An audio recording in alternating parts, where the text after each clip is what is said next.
Bueno, es un grato honor moderar este primer panel que se da en el marco del segundo encuentro de investigadores IESET. La verdad que tras 4 años de funcionamiento, poder estar experimentando este segundo encuentro es muy grato, muy satisfactorio para quienes hemos venido, ¿cierto?, desde el origen en la creación de este instituto.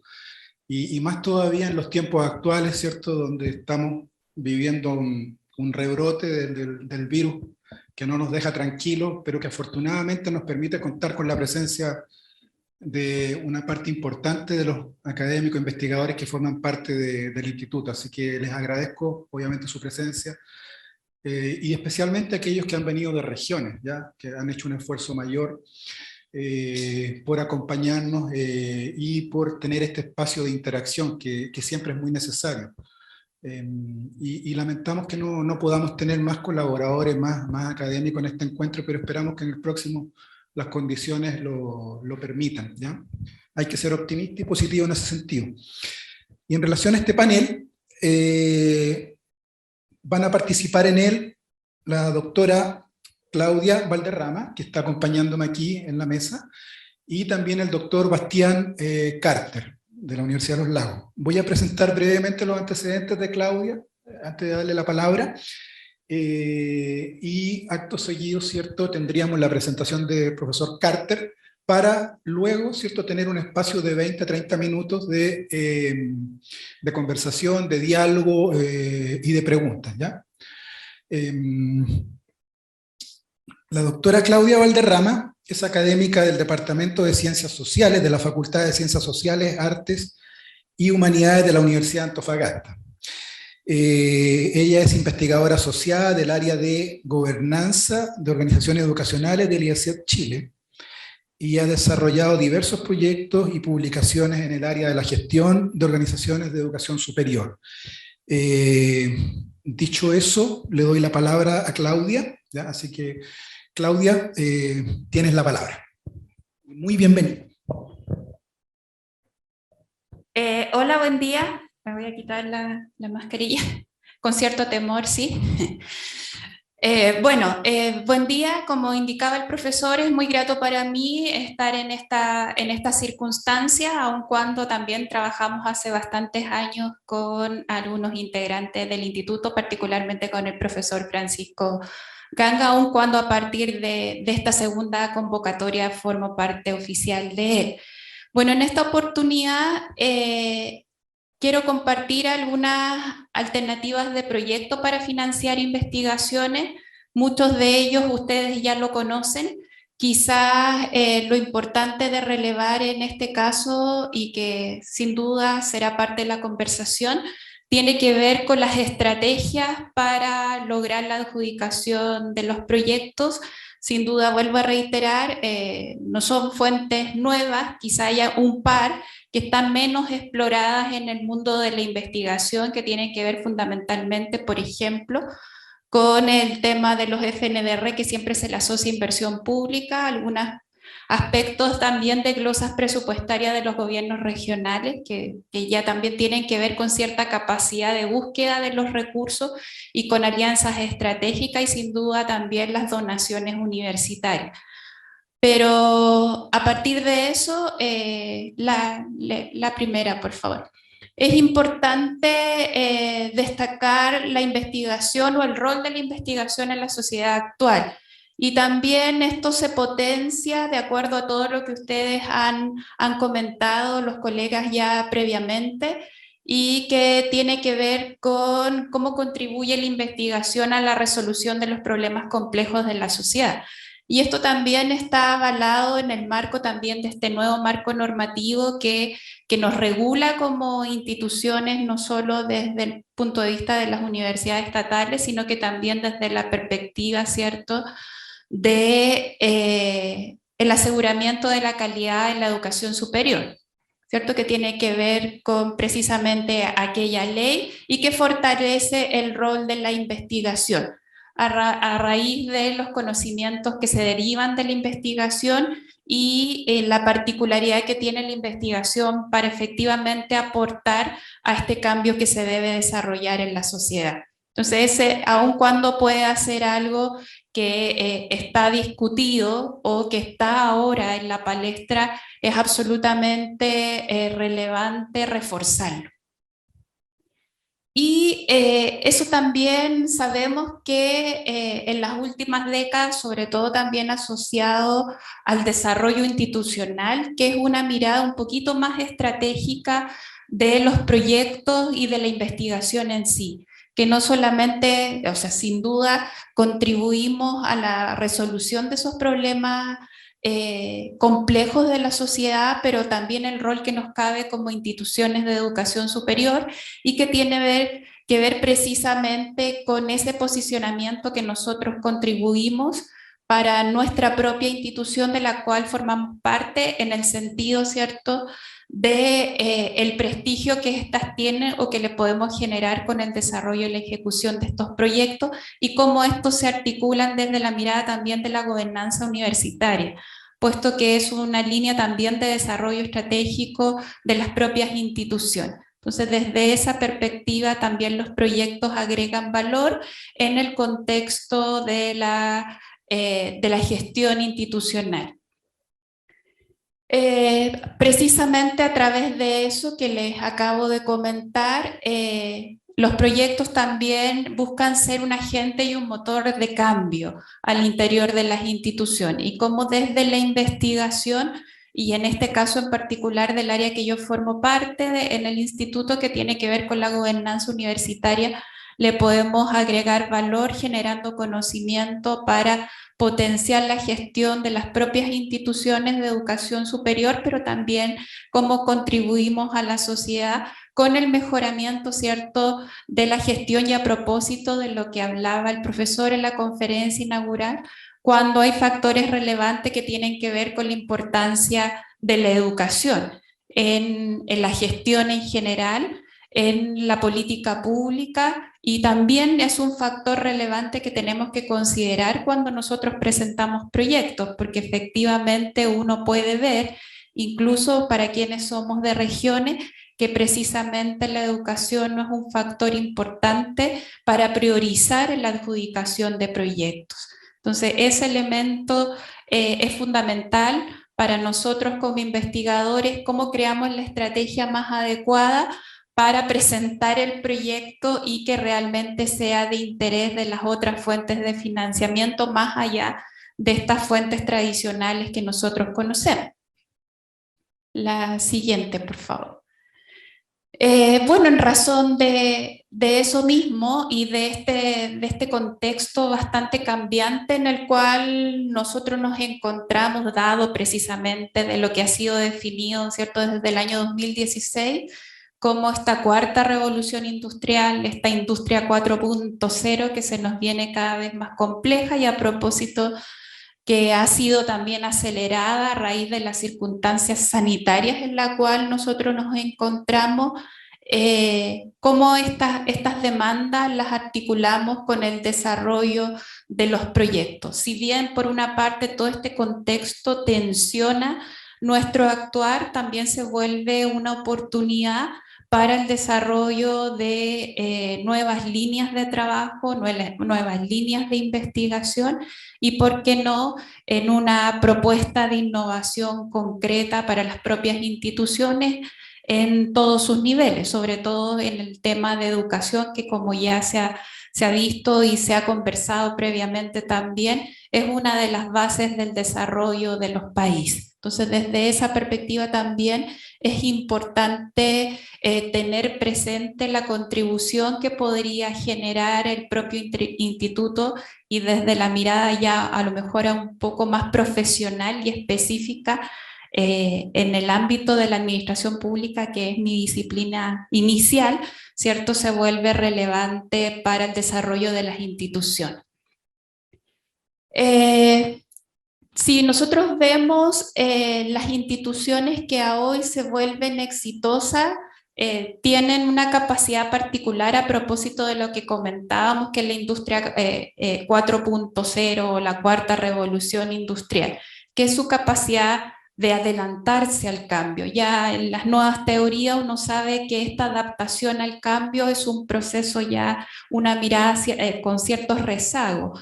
Ahora lo realmente relevante es anticiparse a esos cambios. Y eso implica sin duda rediseño de procesos, nuevas estructuras y nuevas estrategias. Y para eso es fundamental el desarrollo de los proyectos en esta mirada de investigación para contribuir al conocimiento y contribuir efectivamente a la resolución de los problemas complejos de la sociedad. Algunas alternativas de financiamiento para la ejecución de proyectos de investigación, quizá muchos, vuelvo a reiterar, ya son conocidos por ustedes, pero de todas maneras son ineludibles el considerarlo dentro de este gran listado de oportunidades que hay, aun cuando los fondos son relativamente menguados para el desarrollo de la investigación. Sin duda también podrían ser una posibilidad. Quizás lo más novedoso en ese sentido son dos alternativas que he querido sugerir porque han sido, bueno, de alguna manera las hemos explotado, pero con muchas dificultades, y desde esa perspectiva también quería transferirle cierta experiencia.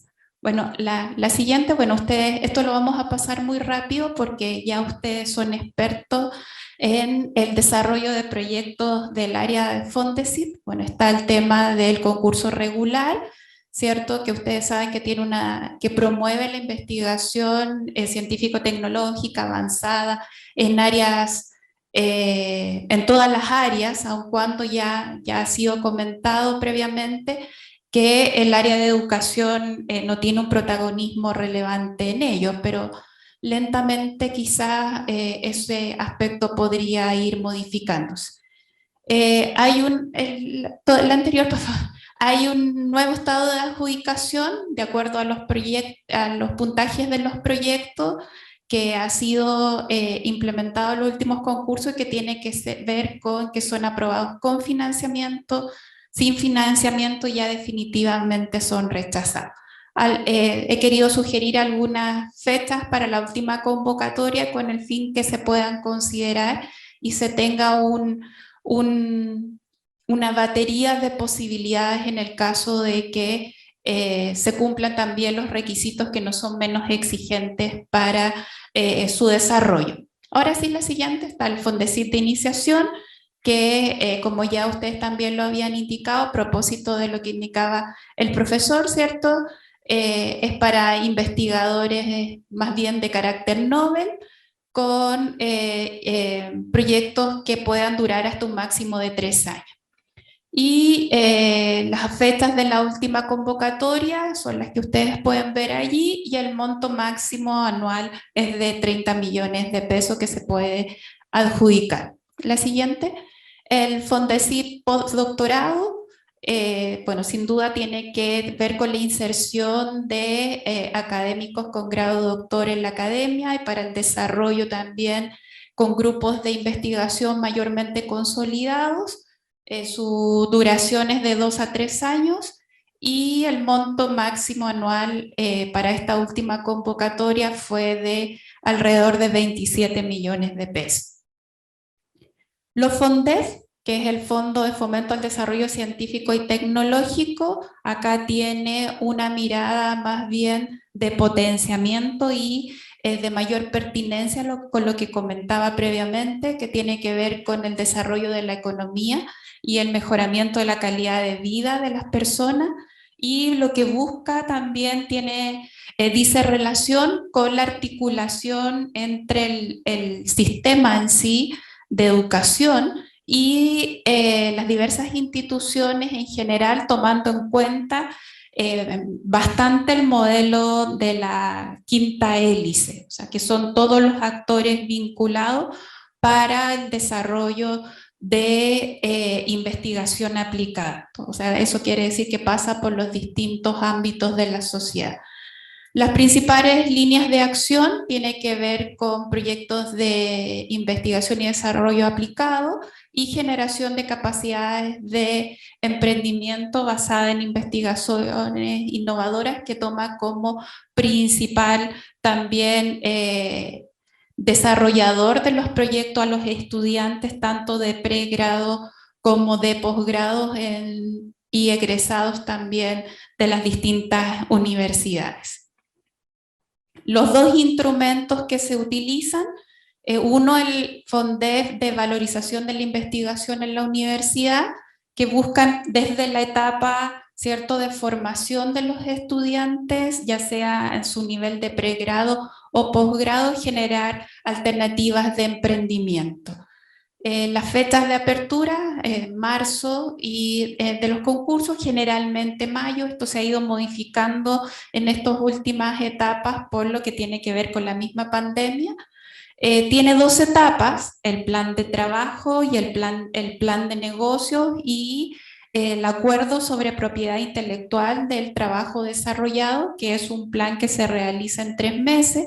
El monto es de 2 millones de pesos y esta primera etapa está bien evaluada. Se pasa a la segunda etapa, que es la ejecución ya en sí del plan de trabajo, con un monto máximo de 24 millones de pesos para ser ejecutados en 12 meses.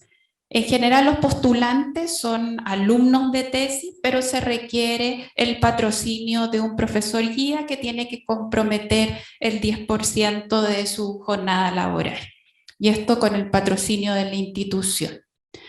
El otro instrumento es IDEA, que tiene dos ámbitos específicos, dos líneas. Una parte con el I+D, que tiene que ver con el desarrollo de prototipados, y lo otro tiene que ver ya con el desarrollo en sí mismo para la implementación de esos modelos o prototipos que se puedan generar a propósito de la investigación.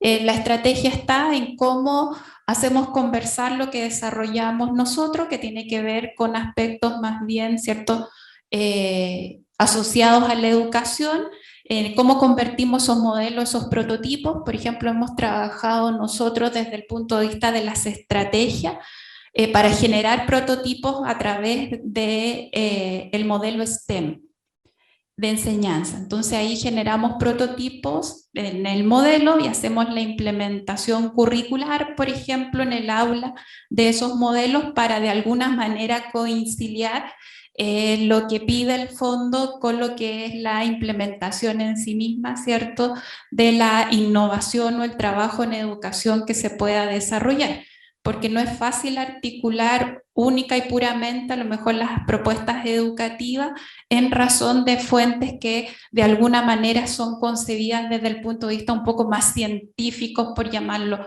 así, o asociadas a metodologías distintas a la educación. Bueno, ahí están las fechas, el monto a financiar máximo por los proyectos, y estos también buscan articulación con el medio, ojalá con los actores, todos los actores concernidos. Por ejemplo, acá nuestra experiencia ha sido trabajar con empresas que trabajan con prototipado. Ellos generan los modelos, digamos, para el STEM, para implementación, la enseñanza de la matemática, la ciencia, ¿cierto?, la tecnología. Lo hemos hecho en el sistema escolar, y en la universidad trabajamos con estas empresas los prototipos, y después desde la universidad hacemos la implementación curricular y la implementación en aula de esos prototipos. Y por otro lado también trabajamos con el sistema escolar para generar las necesidades en aquellas materias, o a través de la priorización curricular de aquellos contenidos que se encuentran más descendidos, por ejemplo, en esas áreas. Entonces, desde ese punto de vista también se pueden abordar distintas iniciativas. Bueno, FONIDE ya se había tocado también previamente, es un fondo concursable, ¿cierto?, que tiene que ver con el Ministerio de Educación, promueve el desarrollo de estudios, orienta la construcción en el ámbito de la investigación educativa. No hubo convocatoria este último año 2021. La siguiente, por favor. Sí, hay que tener presente que se puede, que en general su convocatoria ha sido en los meses de noviembre, el cierre de postulaciones en diciembre, los montos de los proyectos, se privilegian los proyectos que van en alianza, precisamente a propósito de todo lo que indicaba previamente, con el sistema escolar, por ejemplo, o con empresas que puedan trabajar articuladamente en beneficio común, pensando también para la empresa, ahora cómo le planteamos a una empresa una necesidad educativa. Eso también no es un desafío menor, en el sentido que ellos lo ven como la formación de capital humano para el desarrollo, por ejemplo, de innovación en la micro y pequeña empresa. Y bueno, los postulantes pueden ser instituciones nacionales, extranjeras y en alianza interinstitucional. La siguiente, bueno, el Consejo Nacional de Educación también tiene una convocatoria de investigación. Se privilegian investigaciones originales sobre el sistema de educación en todos sus niveles para mejorar, ¿cierto?, la toma de decisiones. La siguiente, que me están apurando. Las líneas de la última convocatoria, todo ha tenido que ver con los temas contingentes, el COVID, ¿cierto?, la educación no sexista, también las tecnologías en la educación. La siguiente, por favor. Sin duda que el aseguramiento de la calidad de los procesos formativos, que también es un tema muy relevante. La siguiente, los postulantes acá piden que sean, si son chilenos, que a lo menos tengan un título profesional, ¿cierto? Y extranjeros, la visa de trabajo. Los montos no son muy elevados, pero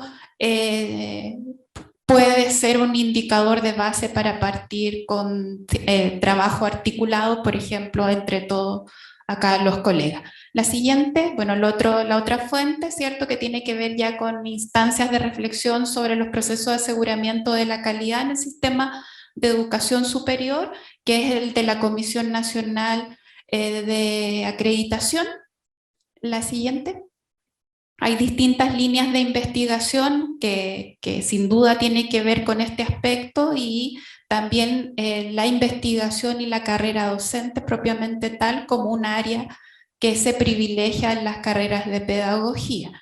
El monto financiero es de 7 millones, son alrededor de 4 proyectos que se privilegian de manera anual y su duración es de 10 meses.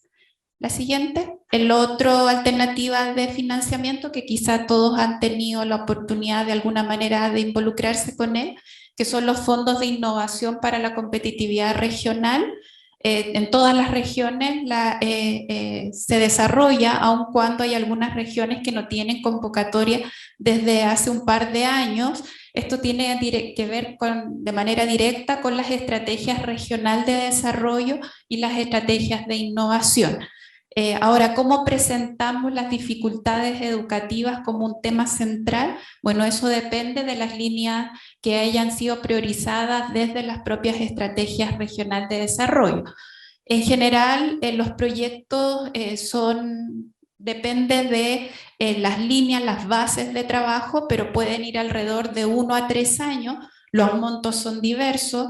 En lo particular me ha tocado trabajar con iniciativas desde 50 millones hasta 567 millones de pesos.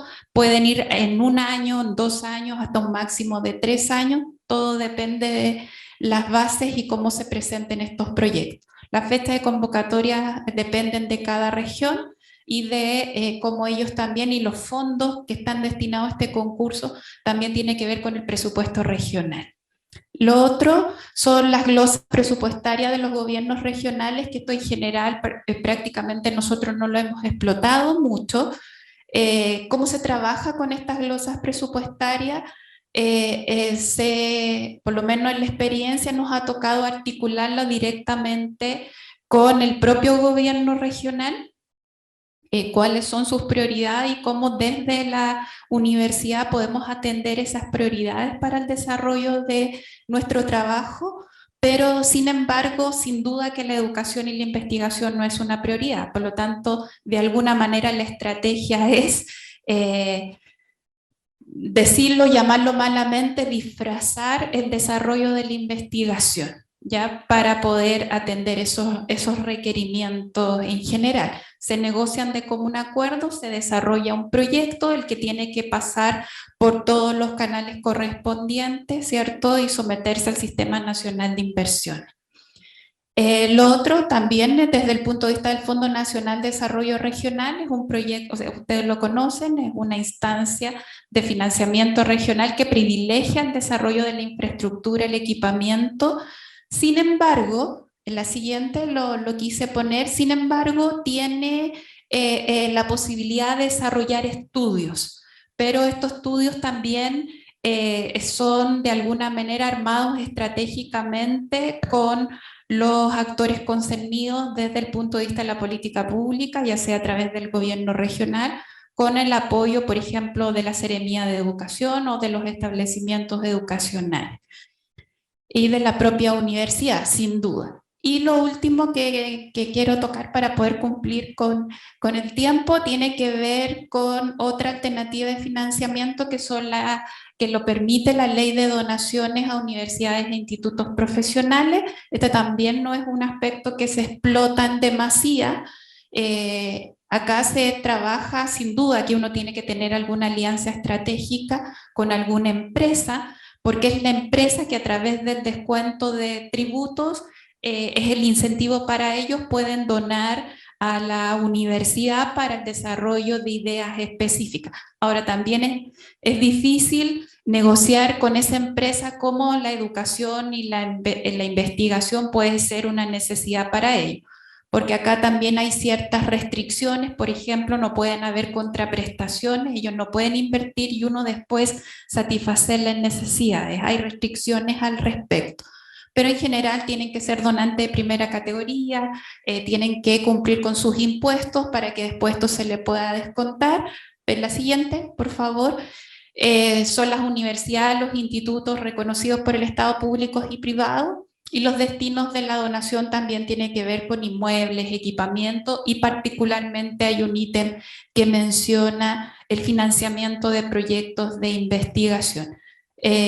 Por lo menos lo respecto de mi experiencia, estas investigaciones de alguna manera tienen que producir impacto en la empresa. Por ejemplo, sí, en general, no es la educación, vuelvo a repetir, un elemento importante, pero en el caso, por ejemplo, de mi región y de lo que en algún momento me tocó gestionar desde un cargo, era la investigación, por ejemplo, que tenía que ver con impacto en el medio ambiente, el tema del agua, cosas de ese ámbito. Pero depende de la empresa también, pero hay aspectos que se pueden manejar de manera conjunta, y la cultura, que también es un aspecto y que tiene otra alternativa, así que es la ley de donaciones culturales. Esa es mi presentación. Muchas gracias.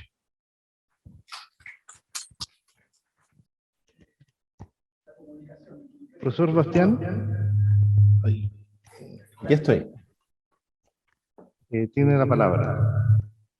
Ok, muchas gracias. Voy a compartir la presentación. Les ruego me den un instante.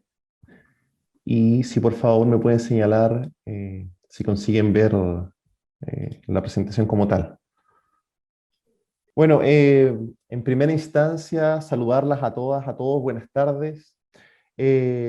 Quisiera expresar mis agradecimientos por la invitación que he recibido a participar de este evento, y especialmente porque se me ha solicitado que haga una presentación que es un tanto inusual a las que habitualmente se desarrollan en este tipo de instancias, y es que me han pedido que presente a grandes rasgos de qué se trata el actual proyecto Fondesit que estoy encabezando.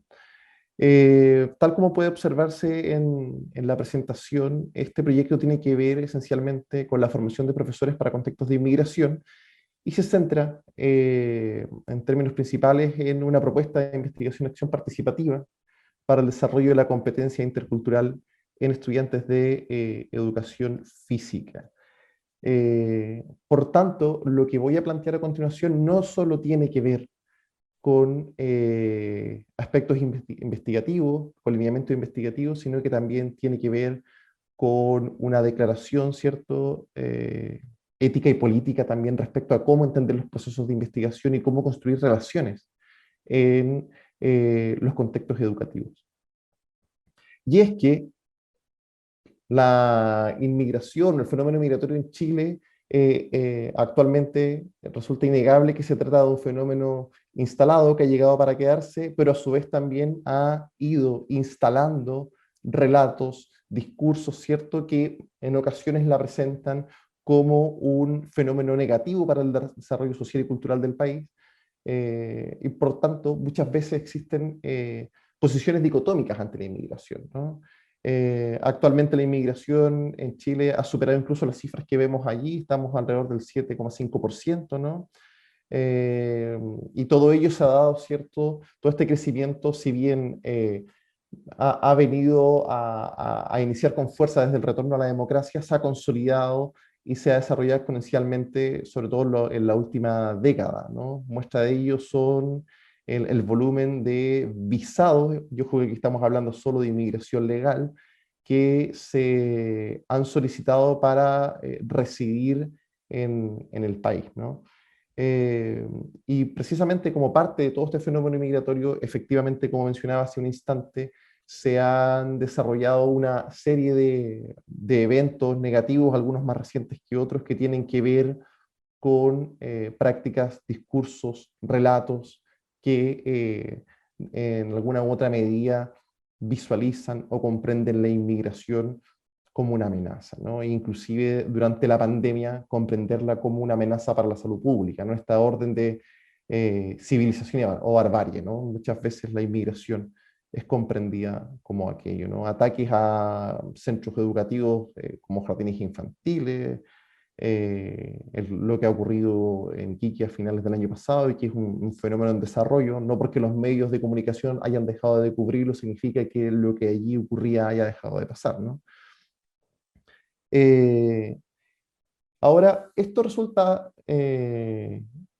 todo esto que he mostrado anteriormente es la consecuencia, en alguna medida, de lo que piensan los chilenos respecto a la inmigración y a la diversidad cultural, ¿bien? Y es que finalmente, tal como muestra un estudio desarrollado por la Universidad de Chile, un 41,5% de los chilenos se identifica con la idea de que Chile es un país más desarrollado que sus vecinos porque hay menos indígenas. O bien, otro estudio que se centra en la región metropolitana, donde reside cerca del 50% de la población nacional, se siente identificada con la idea de que si se mezclan mucho los peruanos con los chilenos, la calidad de nuestra gente se echará a perder, ¿no? Es precisamente ese país, ese contexto, el que recibe a esta población migrante. Y es que además, y como consecuencia lógica del aumento de la población migrante, ello implica que también el volumen de estudiantes migrantes se haya incrementado significativamente en los últimos años. De hecho, entre 2015 y 2018 se cuadruplicó. Lo que instala, por supuesto, nuevos desafíos para quienes habitan las escuelas, ¿bien? El ingreso de nuevas identidades a los centros escolares que complejizan las relaciones que allí se construyen, y por tanto eso supone una responsabilidad importante más aún en este contexto donde muchas veces, tal como se ha señalado de manera reiterada antes, existe un condicionamiento o una visión negativa respecto a este actual fenómeno migratorio, ¿no? Y esta responsabilidad aumenta especialmente cuando nos damos cuenta que a partir de la literatura que existe, se señala que los primeros vínculos entre la población extranjera y la sociedad de acogida suelen desarrollarse precisamente en los contextos escolares, ¿no? No obstante, dentro de toda esta complejidad que supone el actual fenómeno migratorio y lo que ello supone para las escuelas, hay un nudo crítico y que tiene que ver con que las y los docentes que hoy día trabajan en el sistema escolar no fueron preparados para trabajar en aulas, en contextos que fueran habitados por personas de múltiples nacionalidades y culturas. ¿Bien? Esto ya se había declarado anteriormente, ¿bien? En referencia a otro nuevo crítico del país que tiene que ver con los pueblos originarios, pero hoy día, ¿cierto?, y aumenta con la inmigración, ¿no? Y los pocos estudios que se han desarrollado al respecto así lo muestran, donde la mayor parte de los centros escolares que concentran volúmenes importantes de población migrante se declaran más bien autodidactas y que han tenido que hacer frente de manera autónoma y a través de la experimentación a los procesos educativos, ¿cierto?, en aulas habitadas por estudiantes de diferentes nacionalidades. Sin embargo, el fenómeno o los fenómenos migratorios no son homogéneos en todos los contextos y se manifiestan de manera particular en cada uno de los territorios, ¿no? Y cuando miramos lo que ocurre en la macrozona sur de Chile, o nos detenemos a examinar lo que allí ocurre, efectivamente nos damos cuenta de que allí, en la macrozona sur de Chile, ya existían históricamente tensiones culturales, conflictos, ¿cierto? Y por tanto las aulas ya eran complejas. Los docentes ya debían lidiar, ¿cierto?, con que en el aula coexistieran diferentes cosmovisiones, ¿cierto? Y por tanto distintas maneras de percibir la vida, y por ello también los procesos de enseñanza-aprendizaje, los procesos educativos, los saberes, los conocimientos, etcétera, ¿no? Por tanto, el ingreso de estudiantes migrantes de manera masiva en la macrozona sur de Chile supone evidentemente un aumento en el volumen de las identidades culturales que hoy día habitan el aula, lo que evidentemente implica una complejización de todos los procesos educativos y de todas las relaciones que allí se construyen, incluyendo las de poder, ¿por qué no? Lo que inminentemente indica que existen o asoman nuevos desafíos sociales y educativos, ¿no? Desde esta perspectiva, hay diferentes autores que han señalado, especialmente durante la última década en la literatura internacional, que la educación física como disciplina, al utilizar recursos didácticos que tienen carácter supracultural y transcultural, como lo son el deporte, las danzas, los juegos, ¿no?, que están presentes en la mayor parte de las culturas que habitan este planeta, puede ser un espacio relevante para construir relaciones interculturales, porque desde la clase de educación física, donde el lenguaje, perdón, el idioma, no se constituye como condicionante, sino que todo se maneja y todo existe desde el lenguaje universal de la motricidad humana, se pueden generar puntos de encuentros para coexistir y construir relaciones, ¿cierto? A través de todo aquello que permite la expresión motriz, todo aquello que se extiende desde el lenguaje corporal. Bien, no obstante, no hay que olvidar que también en este tipo de espacios y en este tipo de prácticas también hay lugar para prácticas negativas como los conflictos, las tensiones, etcétera, ¿no? Entonces, de alguna u otra manera, muchas veces esos discursos que existen desde la educación física sobre su potencialidad, lo intercultural, se plantean de una perspectiva acrítica, ¿bien? Es evidente aquello, pero también es innegable que esa posibilidad o ese potencial existe, ¿bien? Y desde esa perspectiva, las investigaciones que se han hecho en los últimos años son enfáticas en señalar que el actor que define, ¿cierto?, y condiciona positivo o negativamente ese potencial es el educador. Por lo tanto, la mayor parte de las conclusiones que se derivan de estos estudios señalan que finalmente, si se pretende utilizar la educación física como un espacio para promover la interculturalidad, se requiere docentes que sean competentes en ese sentido. De lo contrario, ese potencial que tiene la disciplina puede perderse e inclusive tornarse en un aspecto que condicione negativamente la convivencia y, por supuesto, también los procesos de enseñanza-aprendizaje que se pretenden construir. Por tanto, parece, o al menos eso es lo que se deriva de los estudios que antes se señalaban, que la clave estaría en tener docentes que sean competentes interculturales, es decir, que adquieran la competencia intercultural. Sin embargo, cuando uno hace una revisión de literatura exhaustiva, se encuentra con que existen múltiples definiciones para este concepto, ¿bien? Y que muchas veces los autores no se ponen de acuerdo.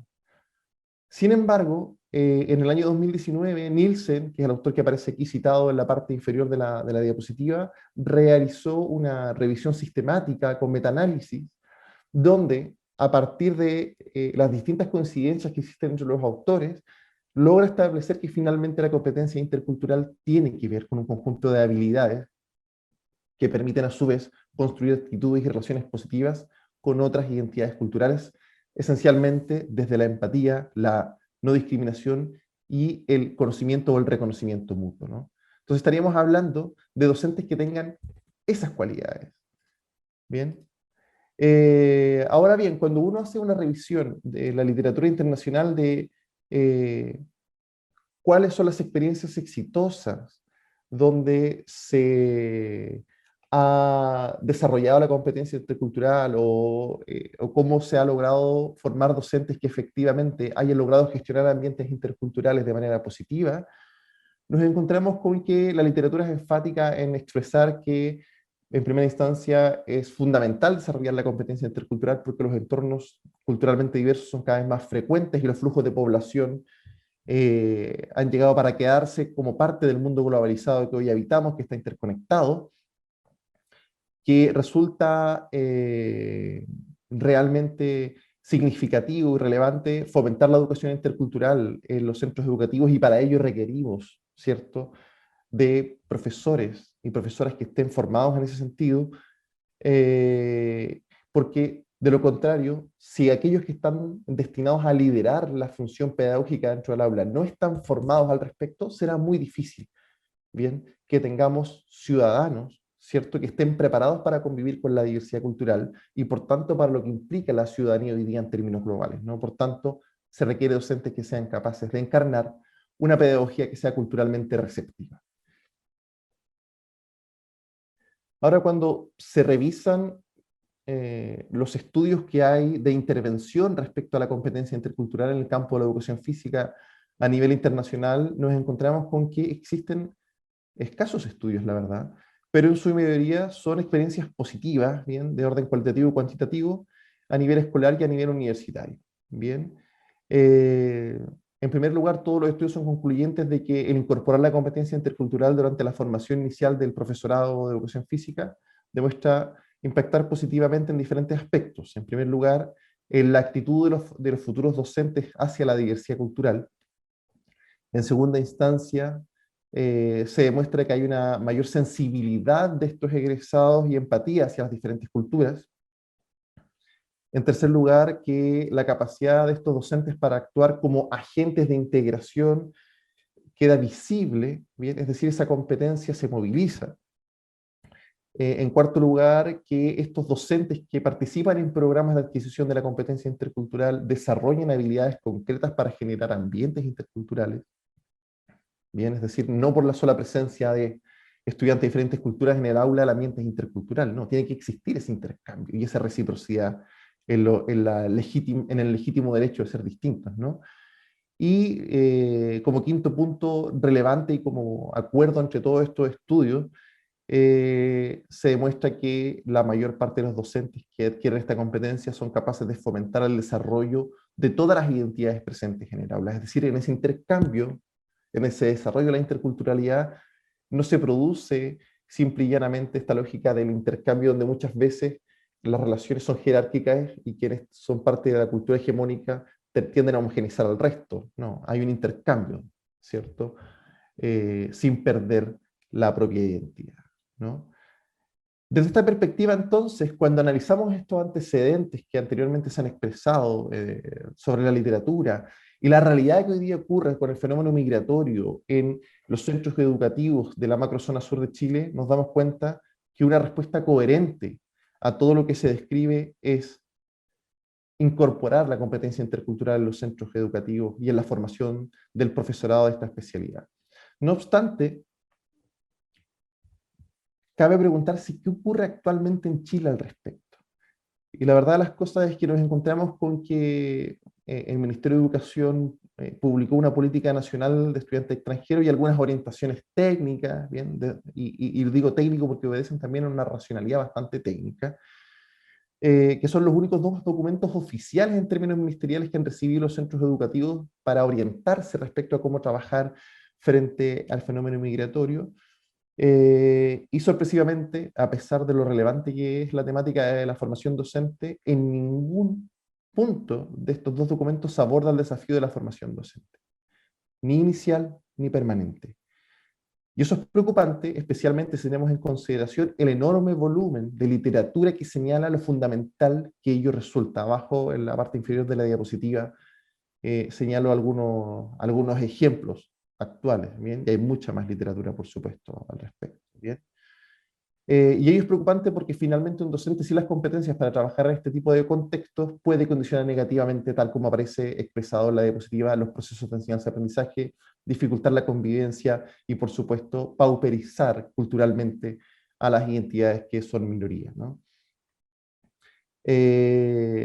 Y cuando uno analiza lo que ocurre en las universidades que están situadas en la macrozona sur de Chile, la realidad no deja de ser tampoco preocupante. Y es que ninguna de las 9 universidades que están situadas en ese territorio posee la competencia intercultural en su itinerario de la formación de profesores. Si bien excepcionalmente hay alguna universidad que incorpora una competencia de aceptación y valoración o respeto a la diversidad, son competencias más bien de orden genérico, ¿no? Bien, que no se centran en la interculturalidad como nudo crítico o como aspecto trascendental para la vida y la escolarización o la formación de profesores en ese terreno, en ese contexto, lo que evidentemente es una inconsistencia respecto a las características históricas del territorio y a los desafíos que supone actualmente el fenómeno migratorio para el profesorado, ¿no? En función de todo lo que se ha señalado anteriormente, de todos estos antecedentes, es que parece evidentemente lógico que resulta necesario desarrollar algún tipo de propuesta que permita al profesorado de esta área, ¿bien? Desarrollar la competencia intercultural. Entonces, lo que nos hemos propuesto en este proyecto Fondesit es analizar los efectos de un modelo para el desarrollo y evaluación de la competencia intercultural. Bien, por lo tanto, nos centramos en la necesidad de crear un modelo, de probar ese modelo, de implementarlo y de evaluar sus efectos, ¿cierto? Con un foco específico hacia contextos de inmigración, durante la formación inicial de profesores especialistas en educación física que estudian en universidades de la macrozona sur de Chile. Como objetivos específicos, en primera instancia, nos hemos propuesto, lógicamente, identificar las estrategias y prácticas que se utilizan actualmente en la formación de docentes en temas vinculados a la inmigración, conocer las representaciones y actitudes de los estudiantes de educación física y de estos docentes que participan en la formación universitaria. También queremos saber, develar las percepciones del alumnado inmigrante, es decir, de las niñas y los niños migrantes, de sus familias y de los profesores que trabajan con ellos en los colegios respecto al nivel de preparación que tienen los docentes para trabajar en contextos de inmigración. Y una vez teniendo todo eso, diseñar un modelo, implementarlo y analizar sus efectos, ¿no?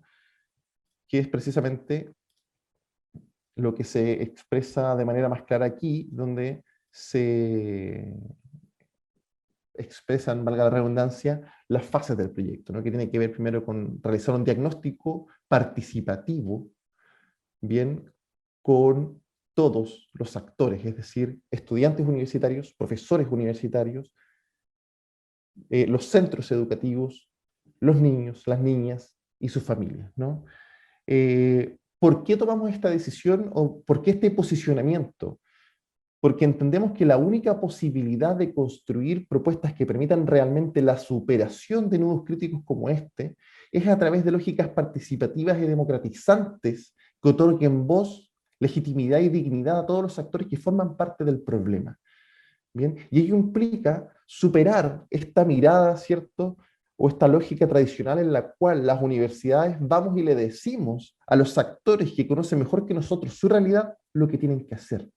Aquí ocurre, o se intenta superar esa lógica para ir hacia los actores, trabajar con ellos, codiseñar con ellos, ¿cierto? Codefinir con ellos y evaluar con ellos la efectividad del proceso o de la propuesta, ¿no?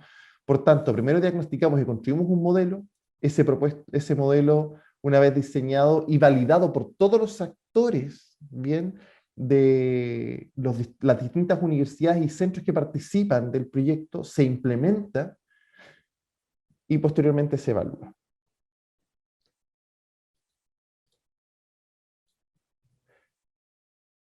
Recientemente hemos finalizado esta primera etapa que tiene que ver con el diagnóstico, y para el diagnóstico hemos utilizado una metodología mixta, hemos utilizado un instrumento cuantitativo en primera instancia, que es una escala de actitudes hacia la educación multicultural, y también entrevistas en profundidad, ¿cierto?, a todos los actores que antes se mencionaban, ¿no? Dentro de las, además de intentar identificar, ¿cierto?, sus creencias, percepciones, etcétera, y actitudes hacia la inmigración de muchos de estos actores, nos interesaba poder obtener elementos concretos para desarrollar la propuesta que tiene que ver con el segundo año del proyecto que recién está iniciando, y que tiene por finalidad el diseño y la implementación de un modelo. Ahora, esta lógica de diseñar e implementar un modelo no tiene que ver con que nosotros le llevemos una propuesta y le digamos a los colegios y a las universidades: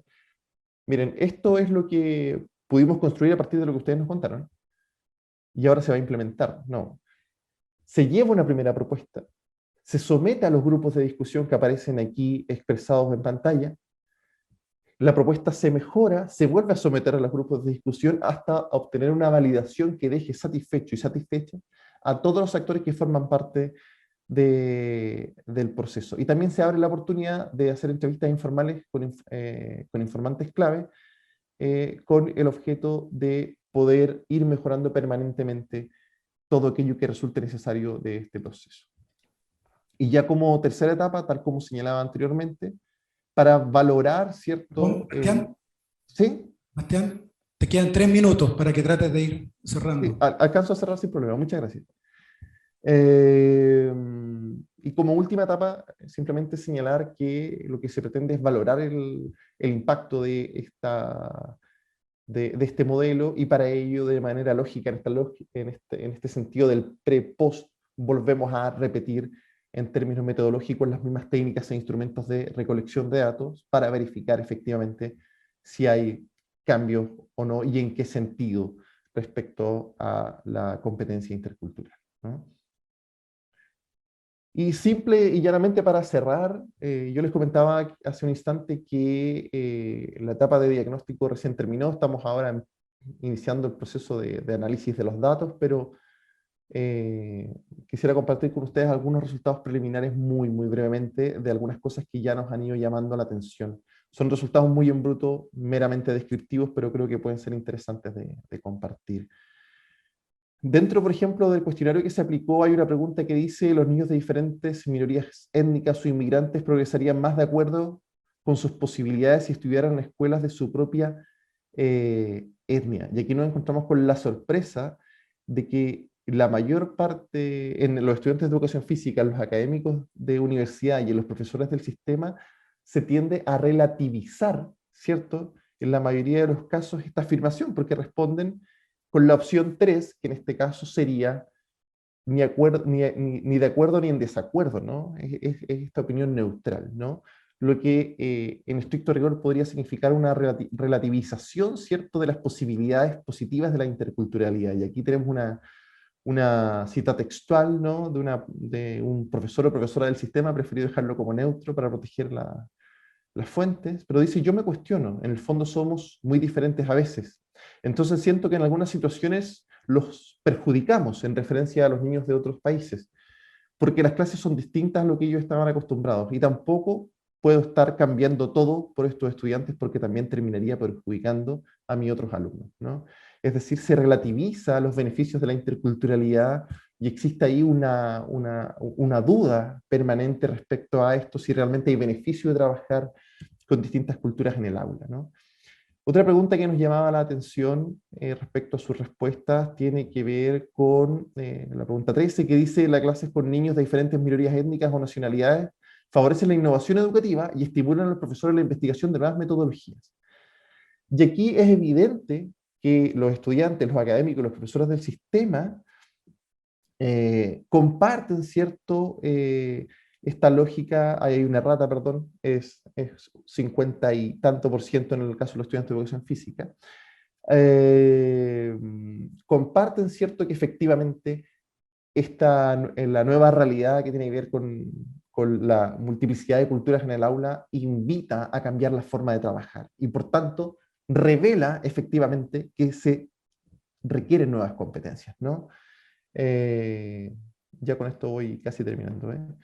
Un profesor de educación física de un centro escolar dice: creo que cada profesor debe hacerse responsable de aprender a trabajar con estos niños. Nadie estaba listo porque fue como explosivo, pero hay que, y ahí se utiliza un chilenismo, ¿no? Hay que rebuscárselas, leer y adaptarse. Bien, es decir, hay que aprender cosas nuevas para trabajar con la inmigración. Un estudiante de educación física dice: en la universidad igual nos enseñan cosas sobre la diversidad, pero nada tan concreto ni específico sobre inmigración o metodologías. En mi práctica profesional tuve que investigar para trabajar mejor. Vuelve, ¿cierto?, a resultar evidente esto de que requiero competencias nuevas. Y ya como último hallazgo para compartir, y esta es la primera vez que comparto algo sobre los resultados del proyecto, algunas respuestas que nos resultaron especialmente llamativas respecto a la pregunta que dice: la escuela debería apoyar la diversidad cultural porque es un enriquecimiento para todos sus miembros. Aquí es donde podemos ver algo que puede ser muy llamativo, que tiene que ver con que, bueno, los estudiantes y los académicos de la universidad tienen una opinión muy parecida, incluso en términos de porcentajes. Bien, no obstante, cuando revisamos los profesores del sistema, si bien la mayoría está totalmente de acuerdo con esta afirmación, un porcentaje alto, un 31,6%, está totalmente en desacuerdo. Hay una respuesta polar. Si se dan cuenta, las respuestas intermedias prácticamente no tuvieron adherencia. Bien, lo que da cuenta en el fondo de que efectivamente muchas veces hay una distancia respecto a la mirada que hay en los centros formadores de práctica, porque estamos trabajando solamente con centros que son centros de prácticas de las universidades, y aquella visión que se pretende en alguna medida comunicar o transmitir en las aulas universitarias, ¿no? Y claro, aquí está evidentemente expresado en estas frases que están acá, donde un académico o académica de educación física dice: la diversidad siempre es riqueza. Mientras más diversidad exista en un aula, hay más oportunidades de aprender para todos, incluyendo al propio profesor, ¿no? Pero cuando vemos la frase de un profesor, profesora del sistema, nos encontramos con lo siguiente, por ejemplo. Cito textual: también tiene su lado negativo, en referencia a la inmigración. A mí me preocupa que por querer incluirlos a todos, vamos a terminar despreocupándonos de nuestras tradiciones. Estamos en Chile y hay que mantener nuestra cultura. ¿Bien? Es decir, hay una lógica más bien de entender ahí las relaciones interculturales desde una perspectiva etnocéntrica, ¿no? Donde aquellos que vienen pueden ser distintos, pero deben de adaptarse y someterse a la cultura dominante en el contexto donde se sitúa o se desarrolla el proceso educativo, ¿no? Entonces es evidente, ya para concluir, que por las características históricas y socioculturales de la macrozona sur de Chile resulta fundamental preparar de forma específica y no general a los docentes para trabajar en contextos que son culturalmente diversos, lo que lógicamente implica la necesidad de incorporar la competencia intercultural en la formación inicial y permanente de aquellos docentes que están en los centros educativos, del profesorado vinculado a educación física en dicho territorio. Muchas gracias. Gracias, Bastián. Excelente presentación.